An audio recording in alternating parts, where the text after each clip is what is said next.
ادھر آ کم بخت مارے، میں تیری عاشقی کا جنازہ نکالوں۔ ابھی زمین سے 1.5 فٹ باہر آیا تو اور یہ گول کھلانے لگ گیا۔ جوان ہو کے ماں باپ کی عزت کیسے نہ حق میں ملائے گا۔ کالج سے واپسی پہ فیصل کے گھر میں قدم رکھتے ہی اماں نے 2 ہتھڑوں پیٹنا اور چلانا شروع کر دیا۔ فیصل نے اچانک ہوئے حملے سے بتیرا بچنے کی کوشش کی، کبھی ہاتھوں سے منہ چھپانے کی کوشش کرتا، کبھی تیز باؤنسر کے موافق نیچے ہو کے ڈک کرنے کی کوشش کرتا، لیکن اماں کا نشانہ کیسے خطا جاتا۔ جب پیٹ پیٹ کے خود ہی ہنپنے لگ گئی اور فیصل کے بار بار کا سوال پہلی دفعہ کانوں میں پڑا کہ اماں کچھ بتاؤ تو صحیح ہوا کیا؟ موبائل آج گھر پہ بھول گیا تھا نا لچے تو، تیری ماں کا فون آیا تھا جس کو 4 بجے ملنے جانا تھا، تو نے اتنی آگ لگی تھی اس کو کہ فون اٹھاتے ہی بولی، ہاں آج 4 بجے کا یاد ہے نا، میں پارک میں انتظار کروں گی۔ اماں نے ہانپتے ہوئے اس جارحیت کی وجہ بتائی۔ اماں فون واقعی میری ماں کا تھا کیونکہ میرا فون تو گھر پہ ہے ہی نہیں۔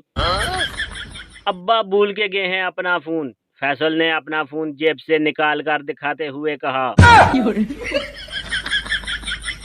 پیارے دوستو، کل دن میں ایک نامعلوم نمبر سے کال آئی، فون اٹھایا اور کہا، جی جناب۔